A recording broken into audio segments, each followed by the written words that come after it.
The opinions expressed in this episode do not necessarily reflect those of the Murderish podcast. Sensitive topics are discussed. Listener discretion is advised. This episode includes discussions regarding particularly heinous sexual assaults and torture. Please take care before listening. On May 27, 1991, a call came into the front desk of the Palm Springs Ramada Inn. The caller was 33-year-old Susan Schnell, a guest at the hotel. Shockingly, Schnell told the hotel employee that she had been sexually assaulted and her throat had been slit.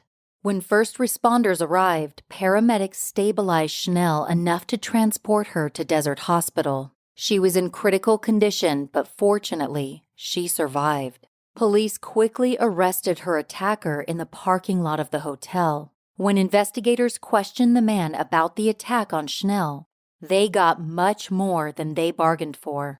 He admitted not only to the abduction and assault of Susan Schnell, but he also told police where they could find the body of a young woman in Seattle whom he had murdered the previous Friday. Detectives called King County Police in Washington, who then discovered the body of a young woman inside the trunk of her own car.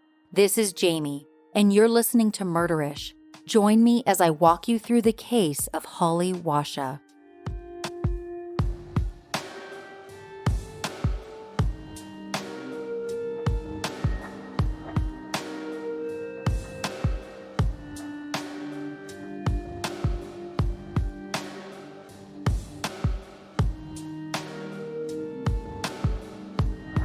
This case takes us to Seattle, Washington. Located between Puget Sound and Lake Washington, Seattle is the 15th largest city in the U.S. The first white settlers arrived in the area in 1851 and named the town in honor of Chief Seattle of the Suquamish and Duwamish tribes. Logging was the major industry of Seattle until the late 1800s, when shipbuilding took over. After the Second World War, the Boeing Company, which was founded in Seattle, made the city one of the centers of planning manufacturing for the U.S. In the 1980s, Seattle began to develop into a technology center as companies such as Microsoft, Amazon, Nintendo, Google, and Expedia began operations there. Starbucks, Nordstrom, and Trident Seafoods are also based in the city. Seattle has a rich music tradition and is widely associated with grunge music, giving birth to groups like Nirvana, Soundgarden, and Pearl Jam. It is in this musically rooted city where law enforcement would discover the body of 21-year-old Holly Washa. Holly Carol Washa was born in Ogallala, Nebraska on August 12, 1969, to parents John and Dorothy Washa. She had two sisters, Becky and Karen, and a brother named Roger. Another brother, Paul, had died as an infant in 1966. The Washa children grew up on a 360-acre farm. After graduating from Ogallala High School in 1987, Holly moved to Vancouver, Washington, in hopes of becoming a flight attendant. In 1988, the same year she moved to Vancouver, tragedy struck when Holly's mother, Dorothy, died.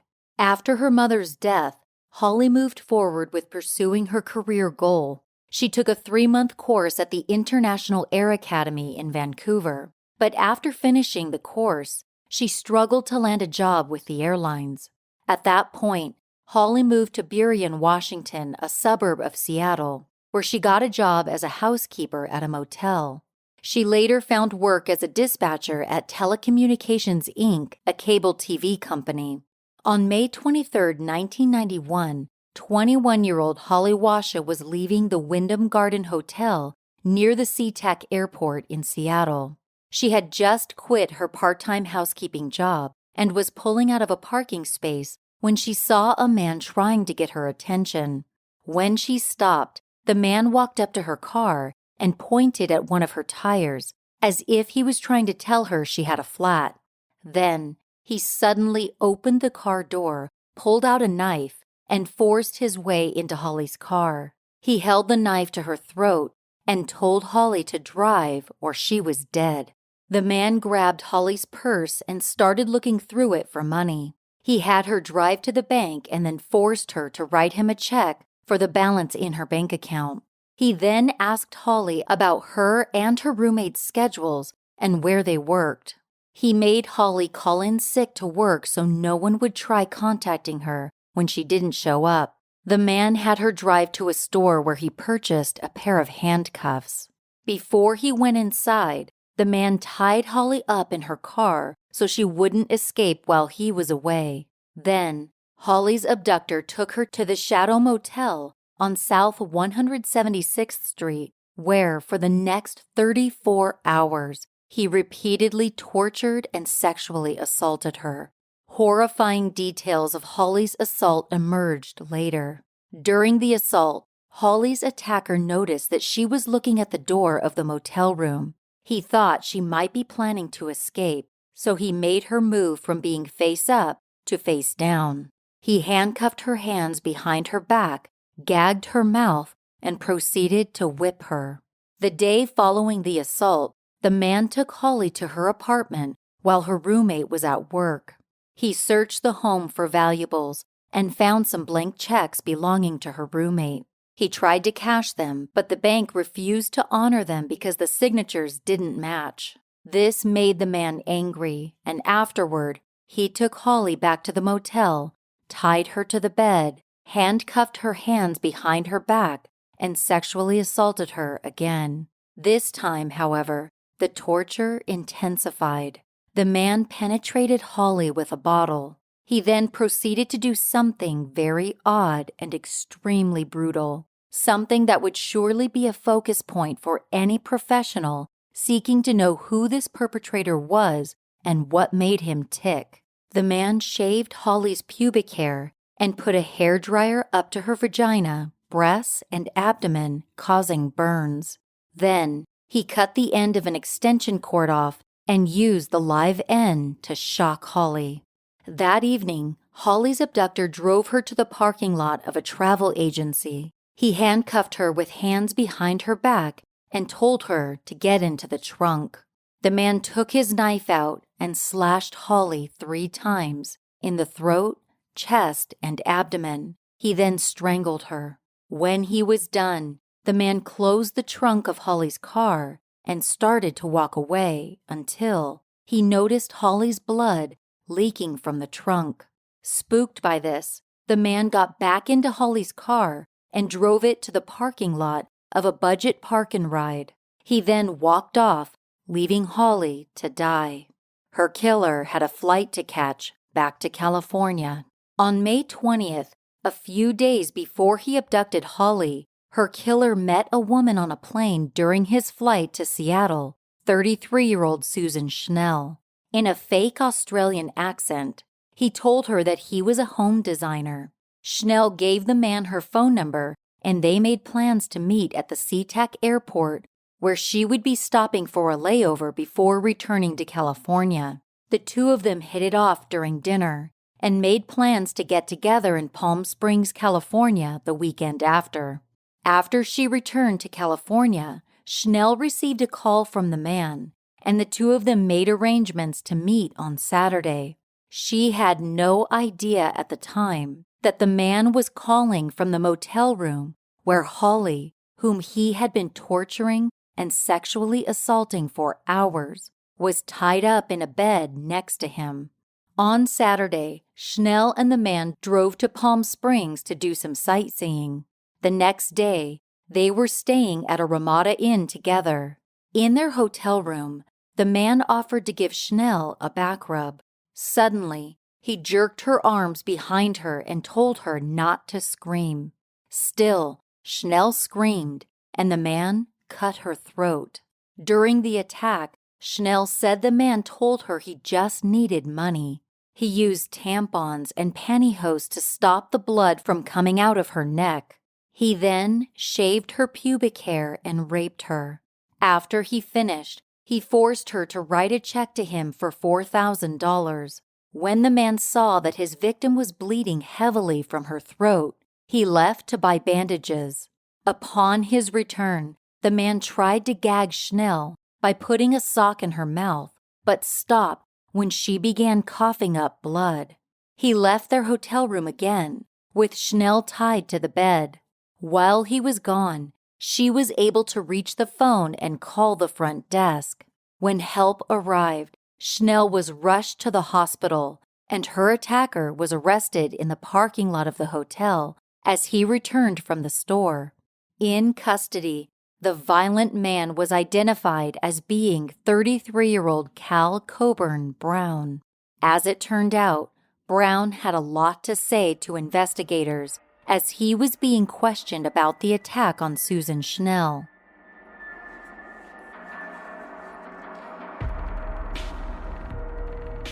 If you love podcasts, you will also love Audible, one of the most well-known providers of spoken word entertainment. With Audible, you can listen to best-selling audiobooks and now podcasts.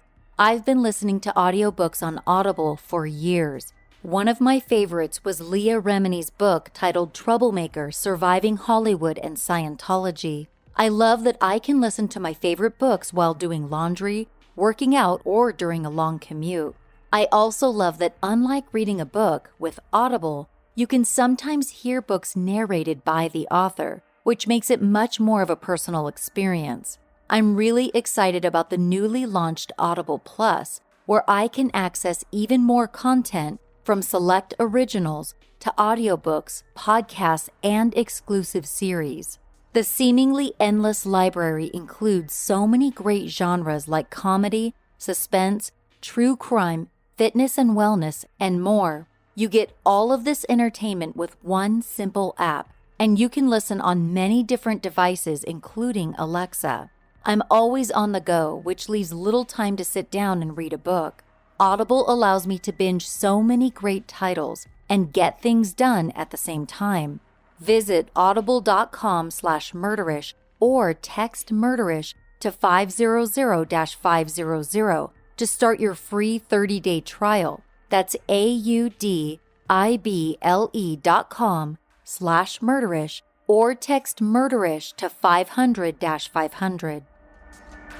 After listening to so much true crime content, can we all agree that personal safety is top priority? I recently learned about Pepperball, a company that makes handheld personal safety products that are used by law enforcement, Homeland Defense, the military, and the government. When I take my dog for a walk, go hiking, or leave my house for any reason, I've been taking with me Pepperball's Lifelite mobile launcher. It's small enough to carry in my hand, but powerful enough to launch a non-lethal Pepperball on a creeper up to 40 feet away.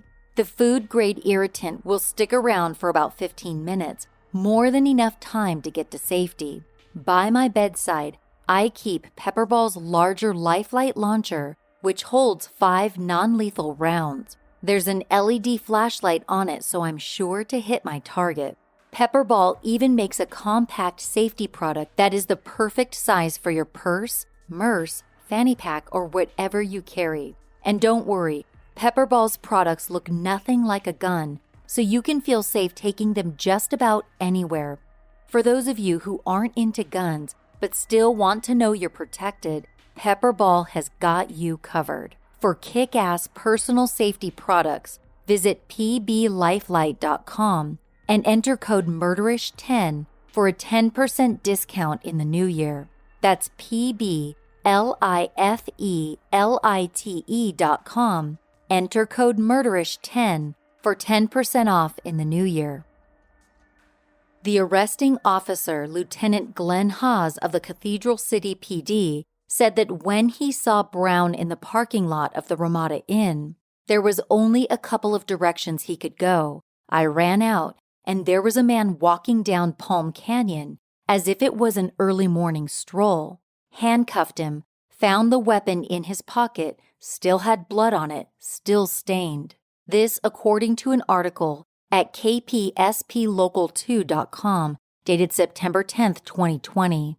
According to the same kpsplocal2.com article, Haas said that after Brown confessed to the attack on Schnell, that he said something to the effect of, I have something else to tell you, and you better get something to write with. He tells them, the Palm Springs detectives, a story about abducting this young girl in Washington, and they would find her body in the trunk of a car at SeaTac Airport in Seattle.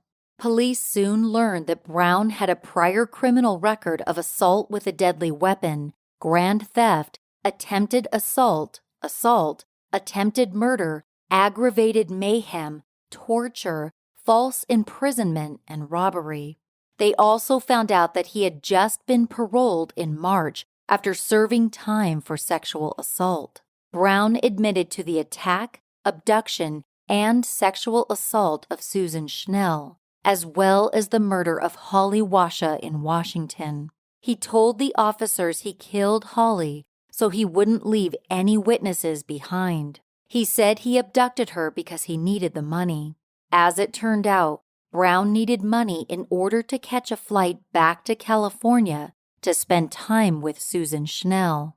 According to a September 10, 2010 Mercury News article, Palm Springs PD Lieutenant Al Franz said about Brown, "This is a violent individual, and he was just very, very calm while he was telling the story. The lack of remorse was pretty incredible to me. The way he spoke about his victims, they weren't people to him."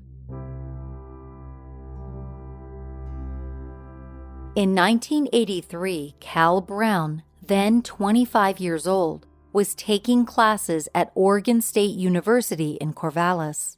On one particular day, he went to the home of a female acquaintance. Carrying a backpack, he talked his way into her house by saying he had been injured while jogging and that he needed to rest. When she turned her back to call him a cab, Brown pulled a leather thong out of his backpack, put it around the woman's neck, and tried to strangle her. Luckily, the thong caught the woman on her bottom lip, and she managed to scream as she was yanked off her feet. The scream scared Brown enough that he ran out of her house. The woman's 2 young sons were also home at the time of the attack. As he ran out of the woman's house, Brown was seen by a police officer who was writing a traffic ticket nearby and who had heard the woman's screams. The officer chased Brown, caught him, and eventually arrested him. Brown told the officer the attack was just a misunderstanding and that he was only trying to give the woman a back rub.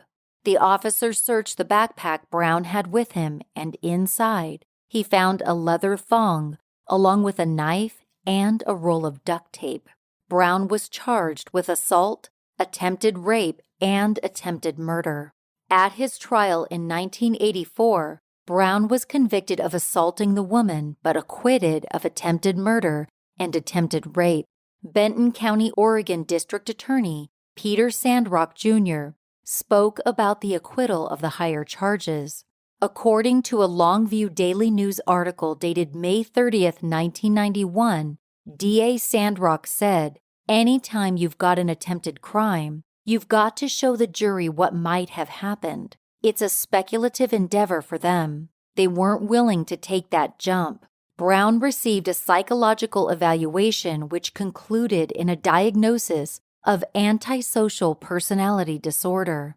Given that he had previously been convicted of numerous crimes, including assault, Brown was declared a dangerous offender by Judge Robert Gardner and sentenced to 15 years in prison for the attack on his acquaintance. After serving about 7 years of his 15-year sentence, Brown came up for parole. At the time, Judge Gardner, who'd sentenced him, was compelled to write a letter to the parole board stating, "Mr. Brown is preoccupied with violence, weapons, and forcible sexual fantasies," according to an article by Alan Gustafson dated September 20, 1992, in the Statesman Journal. In January of 1991, DA Sandrock also sent a letter to the parole board asking them not to release Brown. Sandrock believed Brown was a dangerous sexual predator who could evolve into a killer, calling him in his letter one of the most dangerous criminals I have prosecuted in the past 16 years. Unless he has undergone a remarkable transformation in prison, he will remain a potential mutilator and killer of women. If your rules permit him to be kept in prison beyond the minimum, please do so. Every day he is confined is another day he cannot attack women. This, according to an Albany Democrat Herald article dated May 29, 1991. Despite the written pleas from Judge Gardner and DA Sandrock and Brown's status as a dangerous offender, he was released from prison in 1991 after serving half of his 15-year sentence. Dr. Donald Crane, a psychiatrist at the Oregon State Hospital, had told the parole board that he saw improvement in Brown and believed that his antisocial personality disorder was in remission. Brown had also been a model prisoner and participated in a counseling program while incarcerated. These factors heavily influenced the parole board's decision to release him.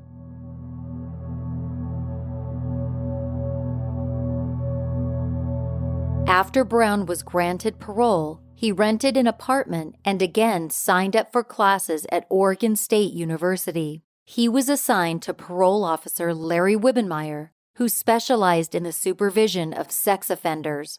Brown was ordered to comply with all terms of his parole, which included informing Wibbenmeyer if he was going to be away from home for more than 24 hours. DA Sandrock, who prosecuted Brown, again felt compelled to speak out about the danger he believed Brown posed to society. Sandrock gave Wibbenmeyer a copy of his letter to the parole board, saying he considered Brown to be one of the most dangerous defendants he ever prosecuted. For about 2 months, Wibbenmeyer believed that Brown had met his parole terms, and then, on May 14th, he was unable to contact Brown. He went by his residence for an unscheduled home visit, but Brown wasn't home. He returned on the 14th, 16th, and 17th, but the parolee never answered. On the 17th, Wibbenmeyer left his business card on Brown's door with a note telling him to contact him, but Wibbenmeyer never received a call. On May 20th, Wibbenmeyer got a call from a man in Eugene, Oregon, who said he had sold his car to Cal Brown and that Brown's check had bounced. The PO returned to Brown's apartment, but no one answered the door, and the business card he'd left on the 17th was still there. Wibbenmeyer knew Brown's schedule and went to his class that morning at Oregon State University. The parolee wasn't there.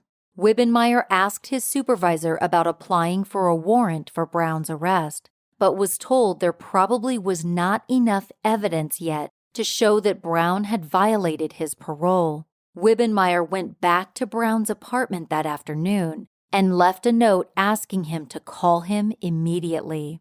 On May 21st or 22nd, Wibbenmeyer called Brown and left a message on his answering machine warning him that if he did not return the call within 24 hours, a warrant would be issued for his arrest. After not hearing anything, on May 23rd, Wibbenmeyer requested an arrest warrant from the Oregon Board of Parole. The request was granted, but at the time, he had no idea where Brown was.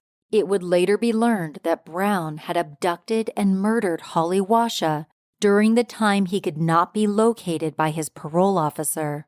Following Brown's confession on May 28th, the day after Holly's body was found, King County Police said that they would be seeking to extradite him from California to be prosecuted for Holly's murder in Washington. That same day, an autopsy was performed on Holly's body by King County Medical Examiner Donald T. Ray. Dr. Ray found that the stabbing and slicing of Holly's throat took at least 2 motions with a knife to be inflicted. He found that her pubic hair had been shaved. Bruising was found on her face, the inside and outside of her vaginal areas, and her anus. The vaginal and anal injuries were determined to be from forced penetration with a hard object that was consistent with an aftershave bottle found in Brown's hotel room, which he had also used on Susan Schnell. Holly's nipples had abrasions and a pattern of bruising consistent with being whipped by a belt or cord. Her inner thighs also showed bruising consistent with being whipped. Her feet and ankles were bruised, which was consistent with being restrained. There were stab and slicing wounds to Holly's chest and abdomen. On her inner thigh area appeared to be a wound from burning. The stab wounds on Holly's body were consistent with the blade of the knife found on Brown when he was arrested. Dr. Ray concluded that the causes of death were an extensive incised wound to Holly's neck and strangulation by ligature using a rigid knot from the leather strap on her purse. Dr. Ray believed the strangulation occurred first due to hemorrhaging in Holly's eyes.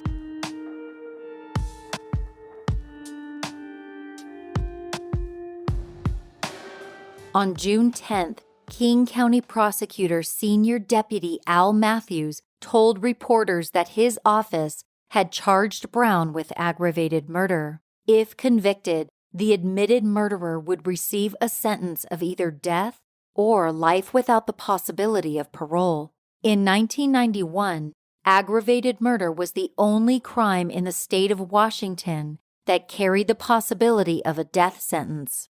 For prosecutors to file this charge, they must be able to prove that a defendant committed additional crimes against the murder victim. In Brown's case regarding Holly Washa, the prosecution believed that he committed robbery, rape, and kidnapping. For the attack on Susan Schnell, Cal Brown pleaded not guilty to first-degree attempted murder, false imprisonment, torture, aggravated mayhem, and first-degree robbery with special circumstances, using a knife and inflicting great bodily injury. Judge Philip LaRocca remanded Brown without bail and ordered him transferred to the Riverside County Jail for trial. Susan had survived the terrifying ordeal, although she had undergone surgery on her neck to repair the severe cut that Brown inflicted on her.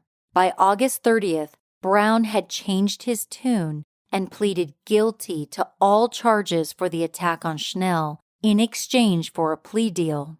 On September 28th, a hearing was held in Washington where the prosecution argued that jurors should hear about Brown's attack on Susan Schnell during his trial for the murder of Holly Washa.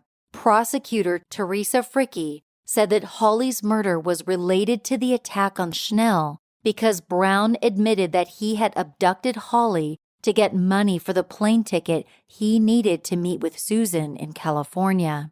Brown's attorney, Kern Cleven, said there was no clear evidence that the crimes were related, and allowing the jury to hear details of the crimes against Susan would prejudice jurors. King County Judge Ricardo Martinez ruled in the prosecution's favor, saying the jury could hear about the attack on Susan. On February 21, 1992, Brown was extradited from California to Seattle, Washington, to face charges for Holly's murder. On February 26th, he pleaded not guilty to all charges. The following month, the King County prosecutor announced that his office had filed notice to seek the death penalty for Brown if convicted. The prosecutor said the murder of Holly Washa was committed with a high degree of premeditation and savagery. This is one of the most sadistic crimes in recent memory. This according to a Corvallis Gazette-Times article dated March 25, 1992. In August, during a court hearing, Brown's confession to Holly's murder, which he made to his parole officer over the phone, came under scrutiny. When Brown was arrested for attacking Susan Schnell in Palm Springs, he had asked to speak with his parole officer, Larry Wibbenmeyer. The two men spoke for over 3 hours, during which time Brown told Wibbenmeyer about murdering Holly. Both sides argued whether that confession should be admissible during trial. Brown's attorney said the confession should not be admissible because Wibbenmeyer did not inform Brown of his Fifth Amendment right of counsel when he confessed. They also said that Brown was unaware that the conversation between him and Wibbenmeyer was being recorded, and Washington state requires that police have permission before recording conversations. Prosecutor Al Matthews said Wibbenmeyer did not need to advise Brown on his right to counsel because the Palm Springs detectives had done so prior to Brown making the call. He said the call had been Brown's idea and that Brown made the confession before Wibbenmeyer could have intervened to inform him of his right to counsel. As far as needing permission for the recording, Matthews said that the recording was made in California, not Washington, and the state of California does not require consent to record conversations for suspects in custody, nor does the suspect even need to be informed that they are being recorded. Brown's attorneys said that since their client was being charged in Washington, that Washington law should apply, not California law. Superior Court Judge Ricardo Martinez ruled that the confession was admissible. While all of the usual back and forth was happening leading up to Brown's trial, Holly's family expressed their anger that he had even been granted parole. Holly's father saw no reason why such a dangerous person would be granted parole considering the heinous nature of his previous crimes against women. Meanwhile, jury selection for Brown's trial began on October 25, 1993, and a jury of 8 men and 4 women were chosen. Al Matthews led the prosecution, while Terry Mulligan would lead the defense team. During opening statements, according to 1997 direct appeal documents from State v. Brown, Prosecutor Matthews said, "I want to assure you at the end of this case, you're not going to look at me and say, 'Did he do it?' I suggest you're going to look at me and you're going to say, 'How could he have done it?' And, that's one question that I won't be able to answer for you.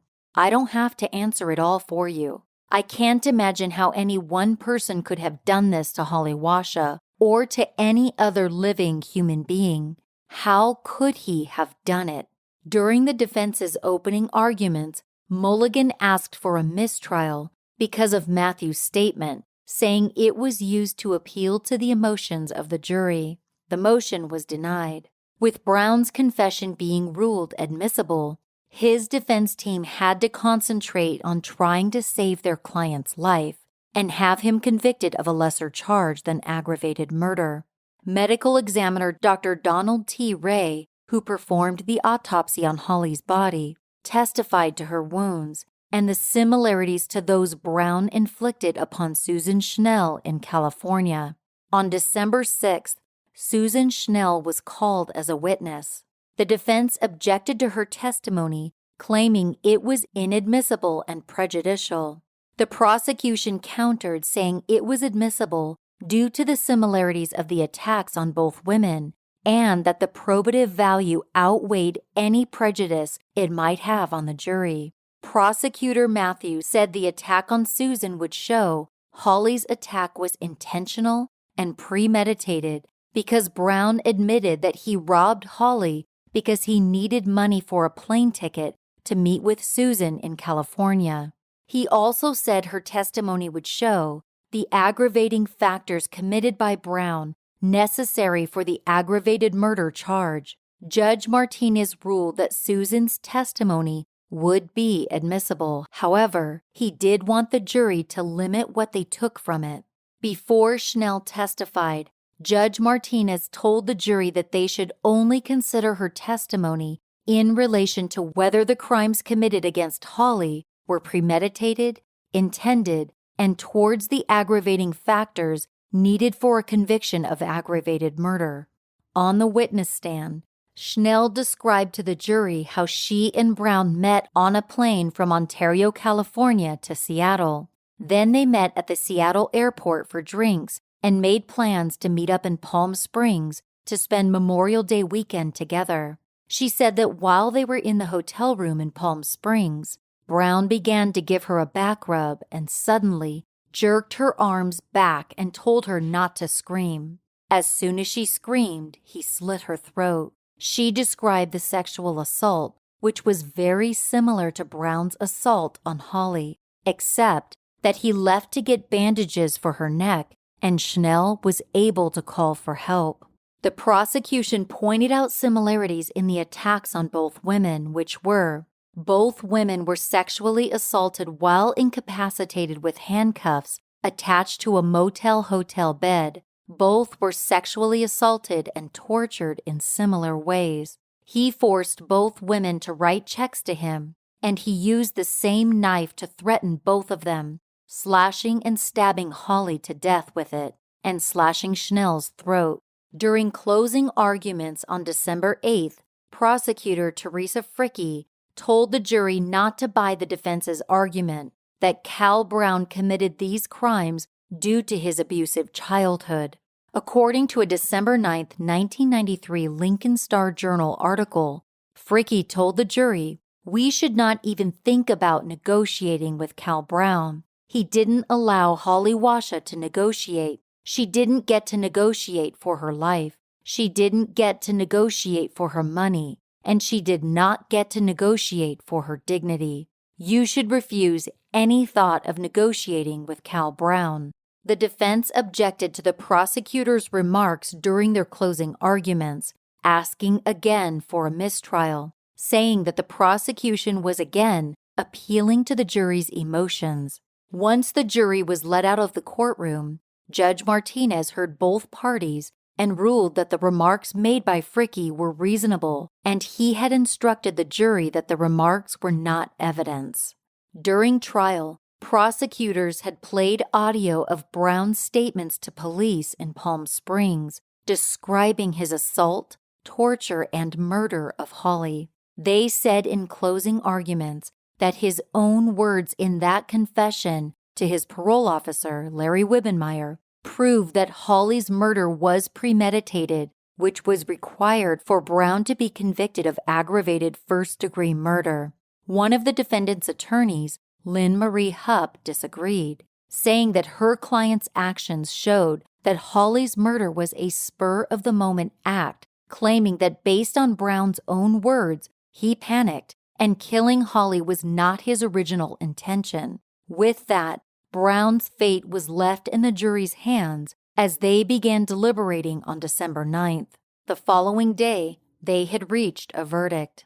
As Brown looked down at the defendant's table, Judge Martinez read the verdict. Cal Brown was convicted of the aggravated first-degree murder of Holly Washa. The jury would now decide whether he would be sentenced to death or be imprisoned for life without parole. According to a December 11, 1993 article by Elizabeth Dunham in the Spokesman Review, during the sentencing hearing, the prosecution said that Brown had been engorged with a deliberate desire to rape, rob, and kill for the purpose of satisfying his deviant sexual compulsions and his lust for money. The defense told the jury that Brown had suffered severe abuse as a child, which led to him being diagnosed with antisocial personality disorder and sexual sadism. They pointed the finger at the system, saying that if Brown had been given the proper help, Holly and Susan's attacks may never have occurred.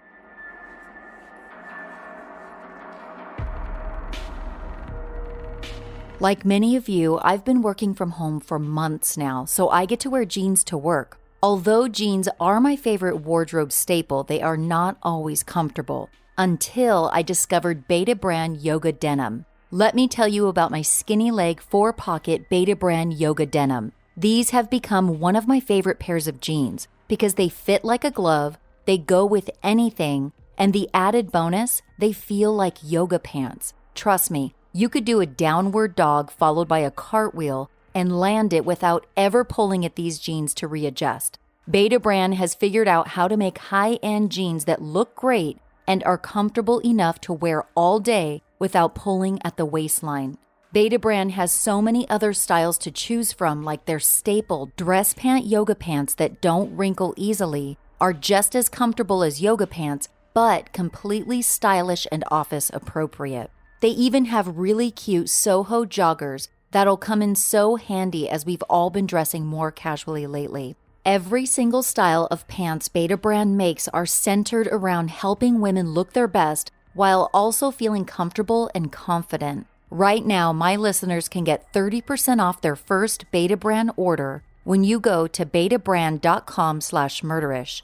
That's 30% off your first order for a limited time at betabrand.com/murderish. Discover what it's like to be comfortable and confident all the time. Go to betabrand.com/murderish for 30% off. I love gold jewelry and I wear it every day. I also love empowering women, and now I've found a jewelry company where these two interests collide. Orate is a company founded by women that makes fabulous real gold jewelry that will not turn your skin green, even after a heavy workout. Orate recently collabed with actress Kerry Washington on the Lioness collection. Every single piece is fierce and inspired by an Egyptian goddess warrior. All of Orate's pieces are guaranteed for life because they are that confident in the quality of their product. From delicate gold band rings to gold statement necklaces to pieces with sparkly diamonds, Orate has pieces to go with any style or occasion. I wear my Orate stackable ring every single day. It goes with a t-shirt and joggers look and also with a dress and stilettos look. And it can be paired with other rings for a bolder look. Right now, you can check out the Lioness collection and everything else Orate has. Get 15% off your first purchase when you go to oratenewyork.com/murderish and use code MURDERISH at checkout. That's Orate, AURATE, newyork.com/murderish, promo code MURDERISH for 15% off. After taking a few days off for the holidays, on Monday, December 27th, the jury met for 30 minutes before announcing their decision. They concluded that Brown should be put to death for the abduction, sexual assault, torture, and murder of Holly Washa. At the time, only one aggravating factor was required to hand down a death sentence in Washington, unless the defendant was developmentally disabled, which had not been argued during trial. Washington law made the jury's sentencing decision final. It did not allow the judge to change the defendant's sentence from death to life without parole. After being sentenced to death, a defendant's appeal was automatic and would go straight to the Washington State Supreme Court. Brown's appeal process was set to begin in late January. After trial, he was sent to death row at Washington State Penitentiary in Walla Walla, Washington. Although Holly's family likely got the verdict they were hoping for, they would be victimized for many more years as the painfully long appeals process ran its course.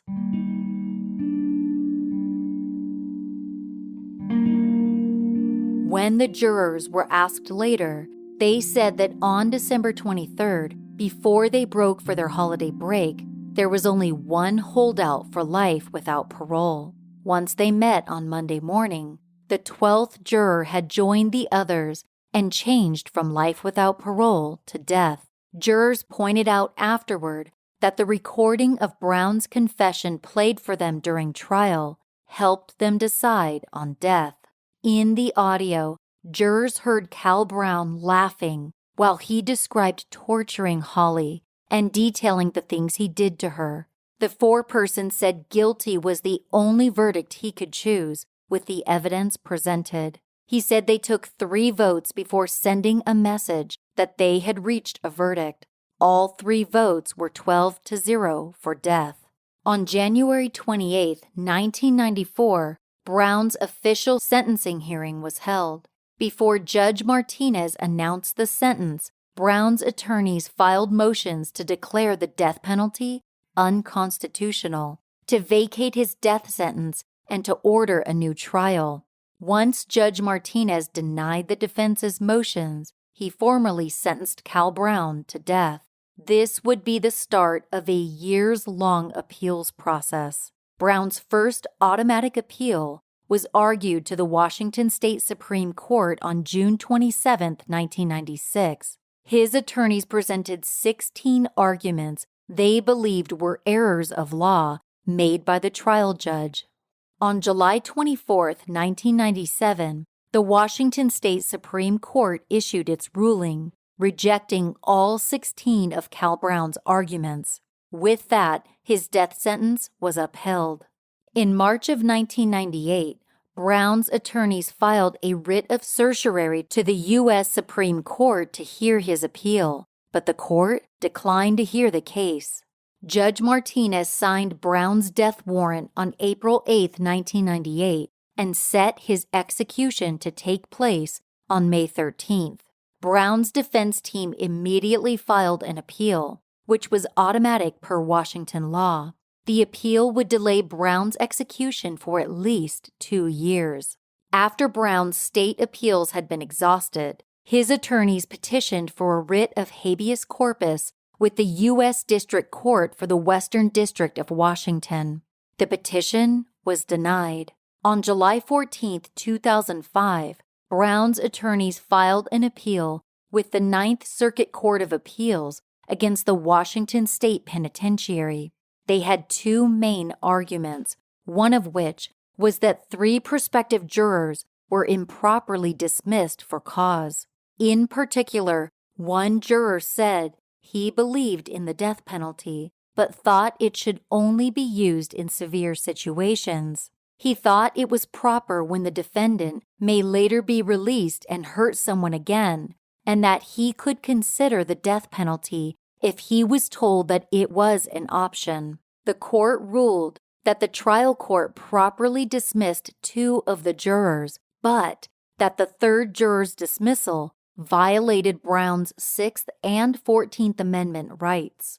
On December 8, 2005, the Ninth Circuit Court overturned Brown's death sentence on the basis of a potential juror being improperly dismissed. The court said that the juror in question had not said he had any issues with the death penalty, but was removed from the jury anyway. After Brown's death sentence was overturned, the state of Washington filed a writ of certiorari with the U.S. Supreme Court. In January of 2007, the U.S. Supreme Court granted the state's request, agreeing to look at the Ninth Circuit Court's decision to overturn Brown's death sentence. Holly's family was extremely frustrated over Brown's death sentence being overturned, believing it was not fair that he was alive after committing such a horrendous crime. A crime that would not have happened if Brown would have been denied parole for his previous brutal crime. Many people argue against the death penalty for this very reason, because the appeals process afterward forces the victim's loved ones to relive the tragedy. Others argue for the death penalty, citing that justice for such brutal crimes can only be achieved by handing down the ultimate penalty, death. On June 4, 2007, the U.S. Supreme Court, in a 5-4 ruling, reversed the decision of the Ninth Circuit Court of Appeals, saying that the original trial court had acted properly by excusing the juror. The Supreme Court's ruling remanded the case back to the Ninth Circuit Court of Appeals to hear it again. On June 27, 2008, the court agreed with the U.S. Supreme Court that the juror was in fact properly dismissed.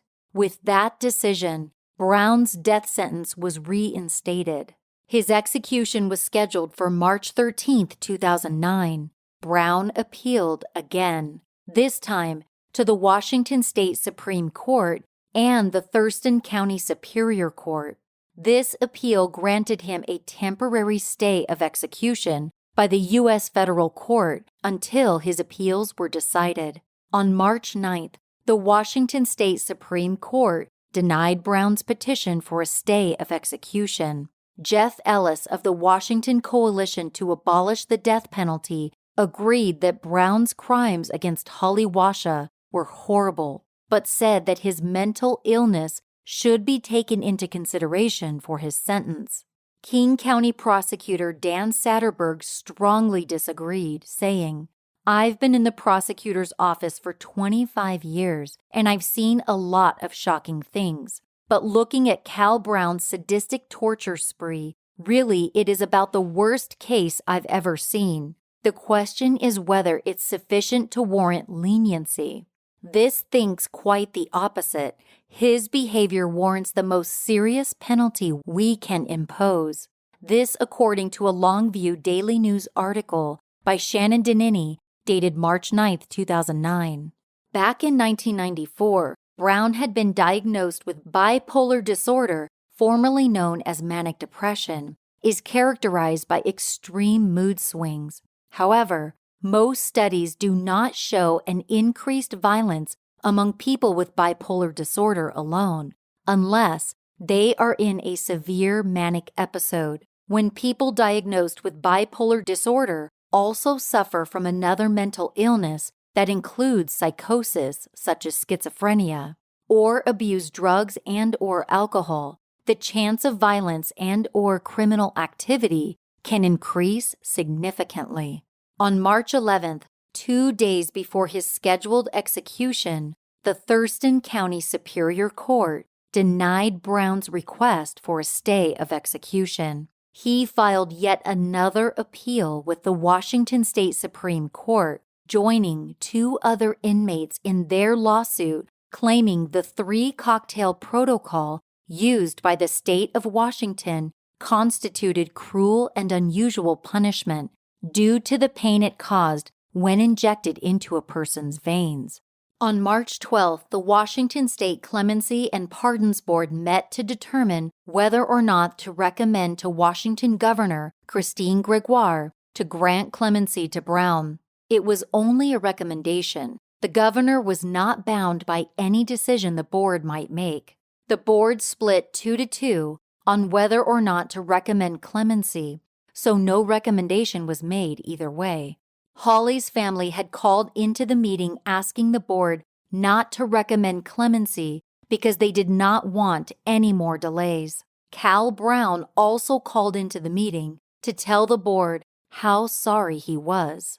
According to a March 13, 2009 article in the Longview Daily News by Rachel LaCourte, Brown said about Holly, "She haunts me to this day. There hasn't been one day since that time that I haven't felt horrible about what I did." At the Washington State Penitentiary in Walla Walla, just hours before he was to be executed, and as the prison was making Brown's last meal, in a 5-4 decision, the Washington State Supreme Court granted Brown's request to join the lawsuit of the other inmates. His execution was stayed, and the court sent the case to the Thurston County Court to determine whether lethal injection was constitutional. According to the same article by Rachel LaCourte, Dan Satterberg, the King County prosecutor, called the ruling cruel and unusual punishment to the victim's family.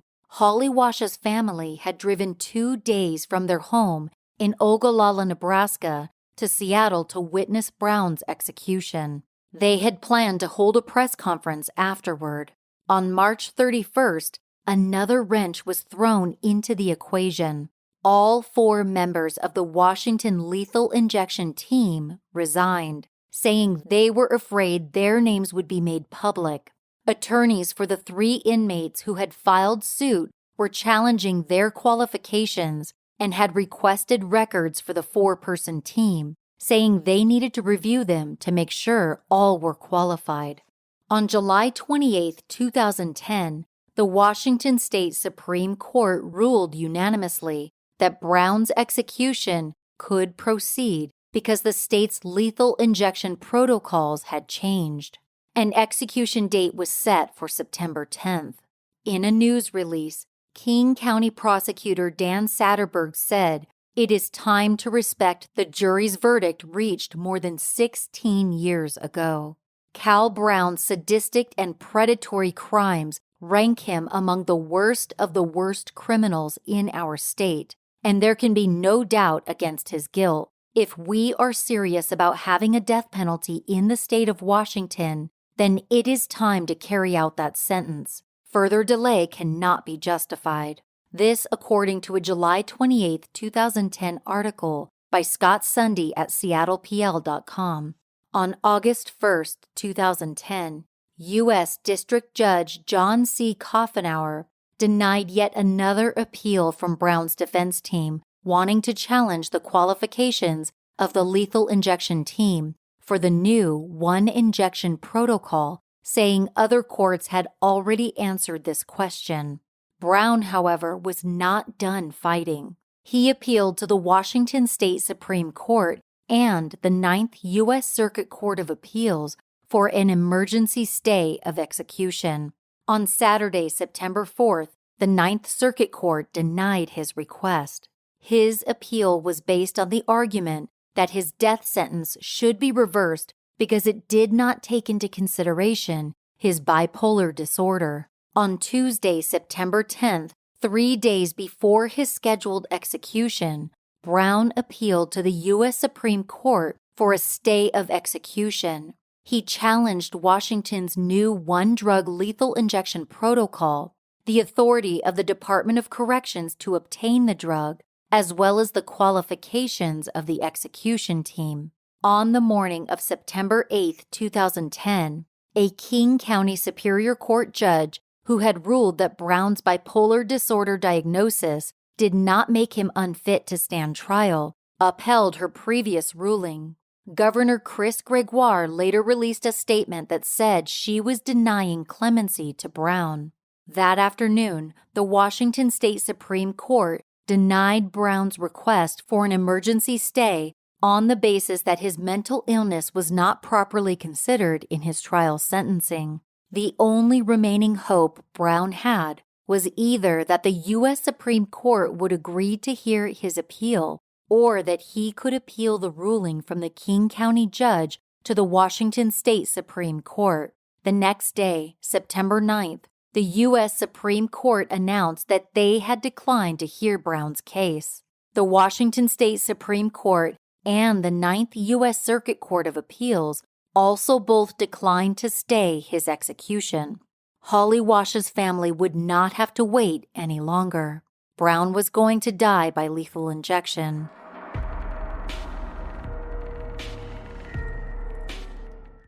The COVID-19 vaccines were developed and tested within stringent guidelines from the U.S. Food and Drug Administration. That this happened faster than usual is due to the urgency of this pandemic and the extraordinary collaboration of dedicated scientists around the world. Hear more from New Jersey doctors about COVID-19 at nj.gov/health/vaxfax. That's nj.gov/health/VAXFACTS.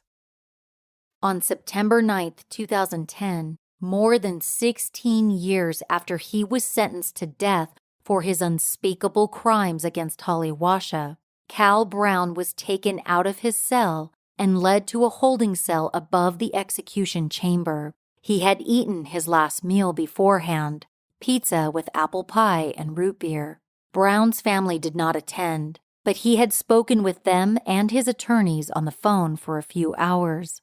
A candlelight vigil was held that evening at Gonzaga University in Spokane, Washington, to honor Holly Washa and to show how much they valued all human life. The candles were lit to represent both Holly Washa and her killer.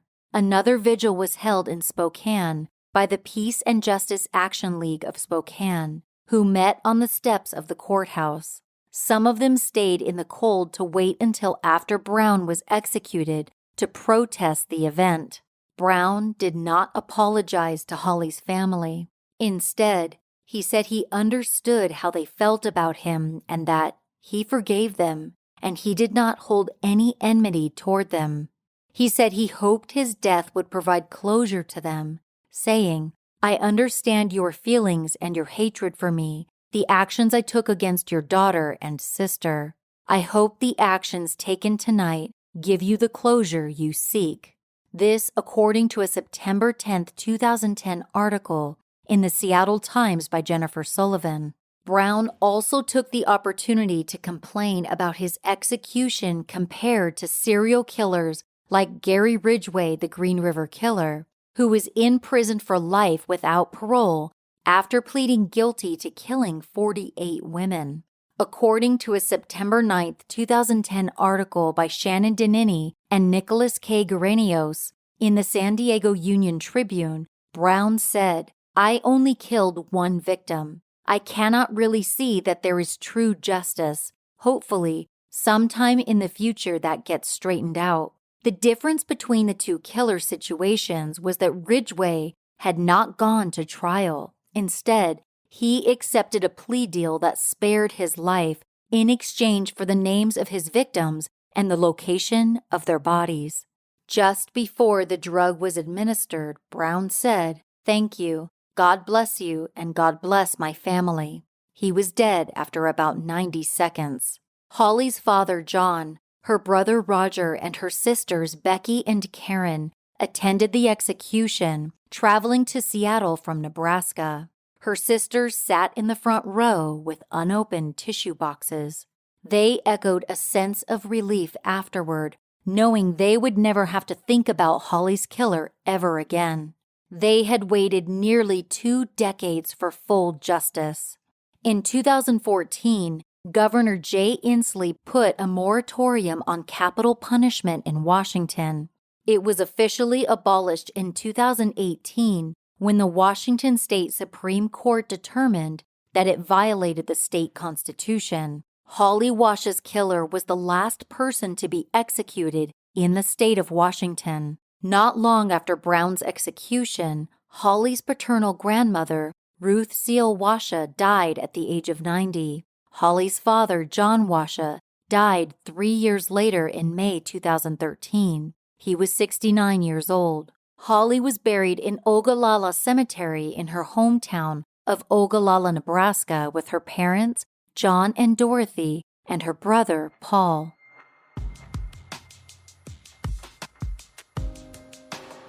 Thanks for joining me on this episode of Murderish. Sources for this episode can be found at murderish.com.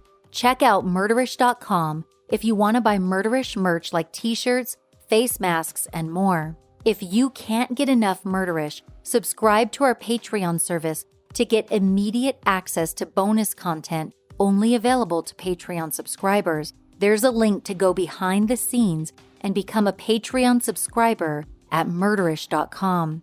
Thank you to Ashley H. and Just for Fun 20 for becoming Patreon subscribers. I appreciate you guys so much. If you haven't joined the Murderish Facebook discussion group, do it. We have so much fun in there. You can also find me on Twitter at MurderishPod and on Instagram at MurderishPodcast. I've been doing a lot of fun interactive Q&As on IG stories, so follow me on Instagram at MurderishPodcast if you want to participate. If you'd like to support the show in other ways, tell a friend about Murderish or write a review in your favorite podcast app. Murderish is mixed and mastered by John and Jessica Buchanan of Audio Editing Solutions. Music is by Nico of We Talk of Dreams. This episode was researched and written by Steve Field. As always, Ishers, thank you for joining me on another episode of Murderish. And remember, listening to this podcast doesn't make you a murderer. It just means you're murder-ish.